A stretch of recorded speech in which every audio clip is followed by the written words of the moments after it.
Halo teman-teman Mistizen semuanya. Pada malam hari ini, saya akan mencoba menceritakan sebuah kisah nyata tentang arwah Anissa yang menuntut balas atas kematiannya. Mari kita siapkan headset, cari posisi yang nyaman, selamat mendengarkan. Minggu pagi itu, setelah beribadah di pura, aku memutuskan untuk menziarahi makam temanku yang ada di daerah Jawa, atau lebih tepatnya berada di Tangerang. Setelah menaburkan bunga segar dan air mawar, aku pun mendoakannya. Saat aku memutuskan untuk pulang, mataku sempat melihat kuburan yang penuh dengan semak-semak dan sudah tidak terawat lagi. Aku menghampiri bapak penjaga makam yang sedang duduk menikmati kopi hangat dan kue pancong. "Permisi pak, mau tanya, semua makam di sini terlihat terawat dengan baik. Tetapi mengapa makam yang satu itu seperti terlantar?" Tanyaku heran sambil menunjuk ke arah kuburan tadi. Sang bapak penjaga makam itu pun menghela nafas berat. "Neng, mau dengar kisahnya?" Aku pun mengangguk. "Boleh pak," kataku dengan penasaran. Lalu penjaga kuburan itu pun mulai bercerita. Nama gadis yang dikubur di situ ialah Anissa dan biasa dipanggil Nisa. Usianya baru 19 tahun, memiliki paras yang cantik, kulit kuning langsat, dan rambutnya panjang hitam sepinggang. Setiap pria yang meliriknya pasti langsung menyukainya. Namun, tidak ada yang menduga bahwa kecantikan yang dia miliki justru menjadi malapetaka baginya. Banyak pemuda yang jatuh hati, namun ada pula yang sakit hati dikarenakan cintanya ditolak oleh Nisa. Nisa hanya berasal dari keluarga yang sederhana. Orang tuanya telah lama meninggal dunia. Ia hidup bersama kedua orang kakaknya. Kakaknya yang pertama adalah laki-laki, bernama Ujang. Pekerjaan Ujang hanyalah seorang nelayan, sedangkan kakaknya yang kedua bernama Fitri, yang telah mengalami cacat fisik kehilangan tangan sejak lahir. Namun, kemiskinan tidak membuat Nisa putus asa. Setelah tamat SMA, ia bertekad untuk membantu kakaknya yang pertama bekerja. Nisa bersyukur diterima kerja di sebuah rumah sakit sebagai office girl. Walaupun penghasilannya tidak besar, tapi setidaknya ia bisa sedikit membantu kakaknya, Fitri, yang sangat menyayanginya. "Uangmu gunakan untuk keperluanmu saja Nisa," kata Fitri. Tetapi Nisa selalu saja keras kepala. Ia tetap ingin membantu meringankan kebutuhan dapur. Melihat adiknya yang tulus membantu, kedua kakaknya selalu dalam keadaan bersyukur. Suatu hari Ujang bertanya kepada Nisa, "Apakah kamu tidak pernah kepikiran untuk punya pacar, Nis?" Nisa menjawab dengan tersenyum. "Nisa belum kepikiran sampai ke sana, Kak," kata Nisa dengan suaranya yang lembut. Di suatu sore, Ujang, Fitri, dan Nisa sedang menikmati pisang goreng dan teh manis hangat buatan Nisa. Mereka bertiga bingung dengan kedatangan Lucky dan ibunya ke rumahnya. Kedua tamu itu berpakaian sangat rapi, seperti mau menghadiri hajatan. Tapi begitu tahu maksud kedatangan mereka, Ujang, Fitri, dan Nisa terkejut, tetapi khususnya Nisa. "Niat kami ke sini untuk melamar Neng Nisa menjadi menantu kami," sahut sang ibu Lucky. Mendengar penuturan ibu Lucky, tentu membuat Ujang dan Fitri sangat bahagia menerima lamaran itu. Tetapi tidak sama halnya dengan Nisa. Nisa belum kepikiran untuk menikah. Nisa masih ingin kuliah untuk mewujudkan cita-cita menjadi perawat. Karena itu, Nisa bekerja untuk meringankan beban keluarga, kata Nisa menolak dengan halus. Ucapan Nisa itu tentu membuat Lucky kecewa. Namun, ibu Lucky merayu Nisa supaya menerima lamaran Lucky. Kalau Neng mau kuliah, mudah saja. Setelah menikah nanti, ibu akan menjual sebagian tanah peninggalan almarhum ayah Lucky untuk membiayai kuliah Neng Nisa, sahut ibu Lucky. "Akang pun akan membantu kehidupan kedua kakakmu," kata Lucky dengan tegas. Lucky sebenarnya pemuda yang cukup tampan, sangat serasi bila bersanding dengan Nisa. Mendengar rayuan dari sang ibu dan Lucky, Nisa hanya bisa diam. "Aku merasa Kang Lucky bukan jodohku," dalam hati Nisa berucap. "Semuanya kakak serahkan kepadamu Nisa. Kami sebagai kakak hanya bisa mendoakan yang terbaik untukmu," kata Fitri. Nisa merespon dengan menggeleng lemah, menunjukkan kalau dia benar-benar belum ingin menikah. Perilaku ini membuat Lucky merasa kecewa. "Ya sudah Lucky, mungkin Neng Nisa memang belum mau menikah. Pernikahan tidak bisa dipaksakan," sahut sang ibu. Lucky merasa sangat malu. Ia memandangi Nisa dengan penuh dendam. Sebenarnya Nisa mengenal Lucky. Pria itu bekerja di tempat yang sama seperti Nisa. Bedanya, Lucky menjadi supir ambulans di rumah sakit tersebut, sedangkan Nisa menjadi seorang office girl. Sikap urakan Lucky yang suka mengganggu wanita membuat Nisa tidak suka. Ia pun tidak menduga kalau Lucky tiba-tiba saja datang melamarnya. Kejadian Nisa menolak Lucky ternyata membuat Lucky patah hati dan ingin memberikan pembalasan terhadap Nisa. Kalau saya tidak bisa menjadikan Nisa sebagai istri, maka orang lain pun tidak akan pernah bisa, gumam Lucky dalam hatinya. Minggu demi minggu berlalu.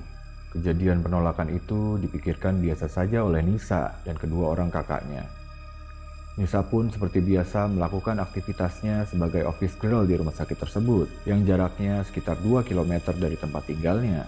Hingga pada suatu hari ada peristiwa yang membuat kedua kakak Nisa khawatir. Hingga larut malam kenapa Nisa masih belum juga pulang? Tanya Fitri cemas. Ujang, pergilah kamu mencari Nisa, sahut Fitri lagi. Di mana kamu berada Nisa? Pikir Ujang.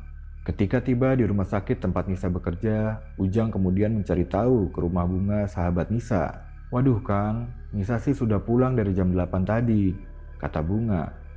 Lalu kemana perginya si Nisa? Batin Ujang dengan khawatir. Ternyata sampai pukul 12 malam Nisa tidak juga pulang. Kang Asep, Akang melihat Nisa. Sudah jam segini dia belum juga pulang, tanya Ujang yang menghampiri Asep di pos ronda. Akang juga tidak melihat si Neng Nisa. Emang perginya kemana? Asep balik menanya. Dari pas dia pulang tadi belum juga pulang sampai ke rumah Pak. Saya juga mampir ke tempat kerjanya dan ke rumah temannya. Tapi Nisa tidak ada. Ujang menjelaskan Nisa tidak pernah berperilaku seperti ini. Biasanya ia pulang ke rumah tepat waktu, kata Ujang semakin cemas. Warga setempat yang kasihan pun menghampiri Ujang untuk membantu mencari Nisa. Aneh, semua orang sudah mencari ke semua tempat, sampai ke sanak saudara, bahkan rumah sahabat Nisa. Namun, Nisa tidak juga ditemukan, kata salah seorang tetangga yang ikut mencari Nisa. Lebih baik kita laporkan saja kejadian ini ke polisi, Jang, saran kepala desa setempat kepada Ujang. Akhirnya, dengan ditemani oleh beberapa orang warga, Ujang pun melaporkan kejadian menghilang adiknya ini. Kami dari pihak kepolisian belum bisa bertindak karena belum ada yang dicurigai membawa kabur Nisa. Begitulah saat Ujang melapor ke pihak yang berwajib. 3 hari setelah menghilangnya Nisa, desa itu mendadak menjadi heboh. Nisa akhirnya ditemukan, tetapi kondisinya sudah tidak bernafas. Menerima peristiwa ini, sulit dibayangkan betapa hancur dan sakit hatinya kedua kakak orang Nisa. Adik yang begitu kusayangi ternyata ditemui tewas dalam kondisi mengenaskan, sahut Fitri di balik isak tangisnya. Badan Nisa penuh dengan luka tusukan, lehernya terjerat seutas kawat. Dan yang lebih ironis, waktu ditemukan tubuh Nisa dalam keadaan tanpa busana. Fitri berulang kali pingsan karena tidak tega melihat kematian adiknya yang tragis itu. Siapa manusia laknat yang membunuh Nisa dengan cara biadab ini? Kata Ujang tak tahan membendung air matanya. Ujang yakin Nisa diperkosa sebelum dibunuh. Mayat Nisa ditemukan oleh seorang nelayan yang pada saat itu mau mengikat perahunya. Ia terkejut melihat sesosok mayat dalam posisi tengkurap mengambang di laut. Sedangkan tangan dan kakinya terikat oleh seutas tali. Jelas, saudari Nisa adalah korban pemerkosaan dan pembunuhan sadis, kata salah seorang polisi. Berita tentang kematian Nisa pun menyebar. Bayangkan, seorang perawan desa meninggal dalam keadaan tragis, kata pembawa acara berita yang ada di televisi. Kejadian tragis itu pun menjadi pembicaraan warga. Saat sanak familinya sedang tekun berzikir di dalam tahlilan, dengan sembunyi-sembunyi, Ujang pergi meninggalkan rumah, menjumpai seseorang di dekat laut. Orang itu memang hidup sendiri, jauh dari perkampungan, karena ia sudah lama diusir. Orang tersebut menguasai dunia ilmu hitam, dan semua orang membencinya. Saat berdiri di muka pintu, Ujang memberi salam. Dari dalam keluar seorang nenek tua berbadan kurus yang diketahui dengan sebutan Nek Siti. Masuklah, kata Nek Siti, mempersilahkan Ujang masuk. Aku mengerti kamu telah ditinggalkan adik tercintamu. Kamu pasti penasaran siapa yang telah melakukan perbuatan biadab itu, dan aku yakin kamu pasti ingin menuntut balas, bukan? Terka Nek Siti. Seakan-akan Nenek Siti dapat mengetahui maksud kedatangan Ujang.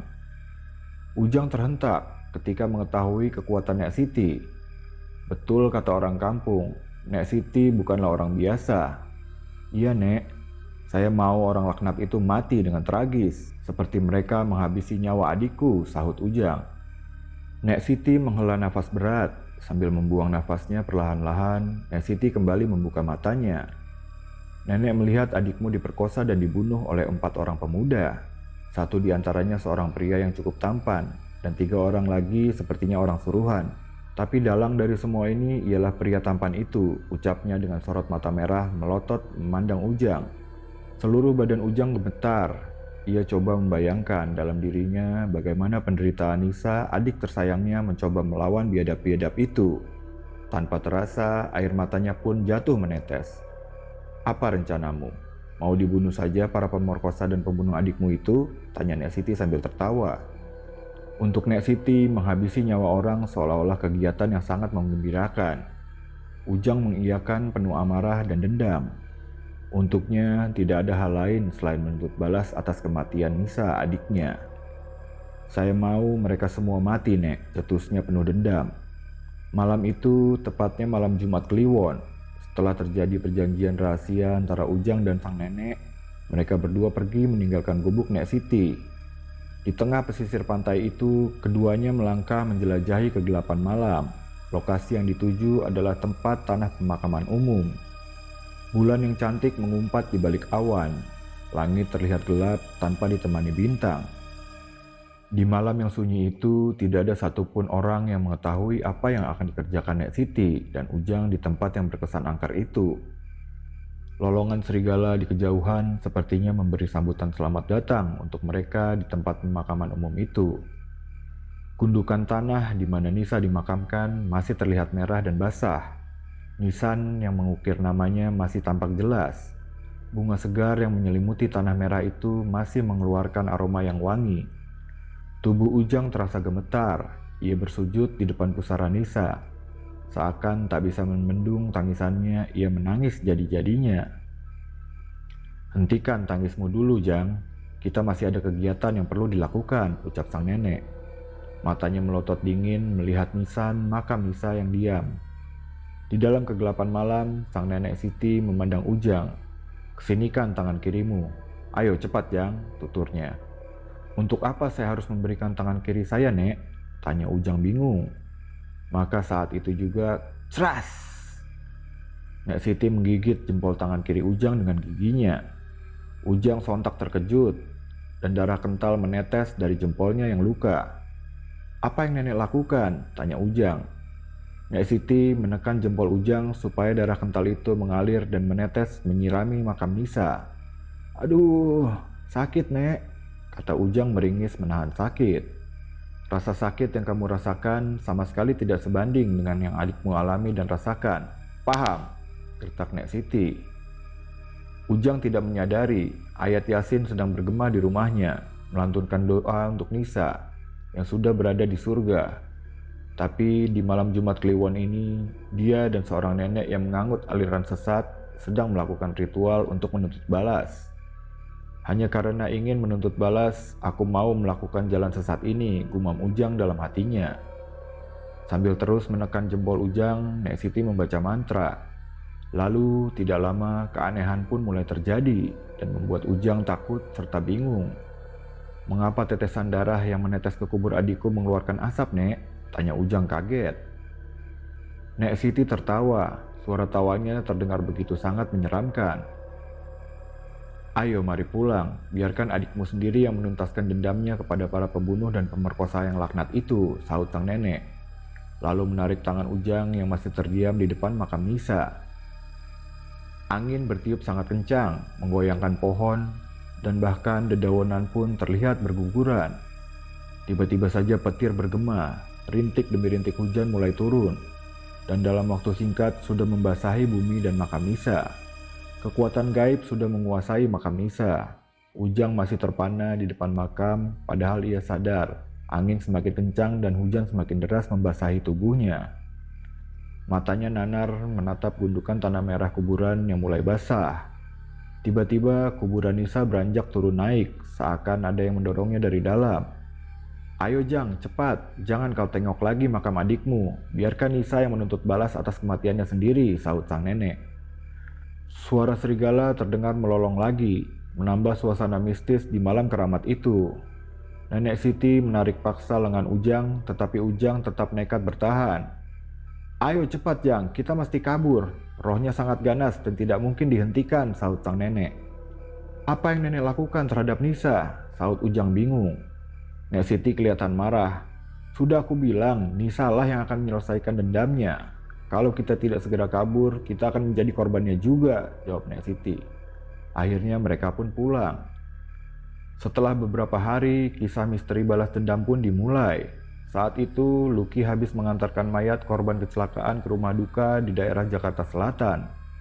Karena merasa lelah, ia sengaja memarkirkan ambulansnya di pinggir jalan yang agak sepi. Dan hanya dalam waktu singkat, ia sudah tertidur lelap. Baru setengah jam ia tertidur, ia terbangun. Tubuhnya penuh dengan keringat. Ia mengalami mimpi yang sangat buruk. Ia bermimpi tubuhnya kaku seperti mayat dan dikerubungi banyak lalat dan belatung. Tanda apa ini? Gumamnya. Matanya melihat jam di tangannya yang ternyata tepat pukul 12 malam. Ia kemudian beranjak turun berharap warung kopi di seberangnya masih buka.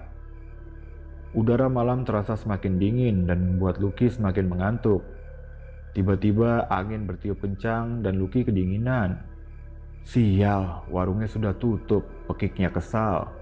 Dan saat ia berbalik, "Hah?" katanya Lucky terkejut melihat pintu belakang mobil ambulansnya dalam keadaan terbuka. Ia bergegas untuk menutup pintu tersebut. Tapi tiba-tiba saja suara wanita yang lembut membatalkan niatnya. "Sendirian saja, Kang?" Lucky menoleh ke belakang, dan ia melihat sosok penampakan yang mengerikan dan amat menyeramkan. Balutan kain kafan menutupi tubuh penampakan itu. Rambutnya panjang sepinggang dan seluruh tubuhnya berlumuran darah dan nanah, dan mengeluarkan bau yang busuk. Pocong itu menghampirinya. Jangan!" Lucky berteriak ketakutan. Ia menjauh, tapi tangan yang berkuku panjang itu dengan cepat menangkap dan membawa Lucky ke hadapannya. Tangan-tangan itu menusuk jantung Lucky. Seakan-akan ia tahu itulah pusat yang membuat Lucky masih hidup. Lucky tewas tanpa mengeluarkan suara.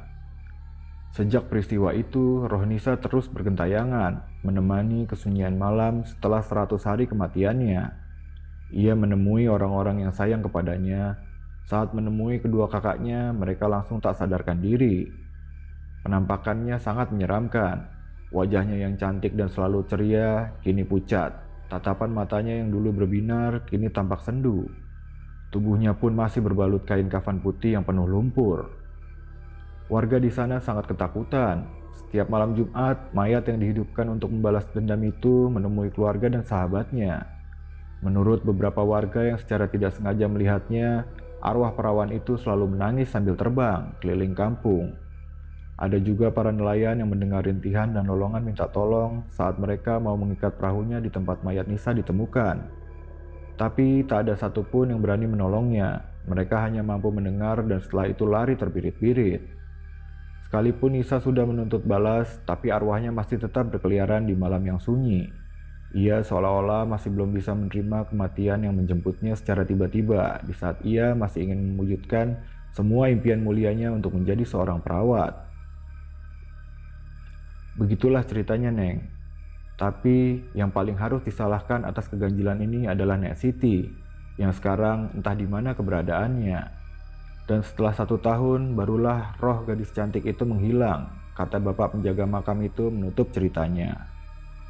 Lantas, kenapa sekarang makam Nisa jadi tidak terawat lagi, Pak? Tanyaku.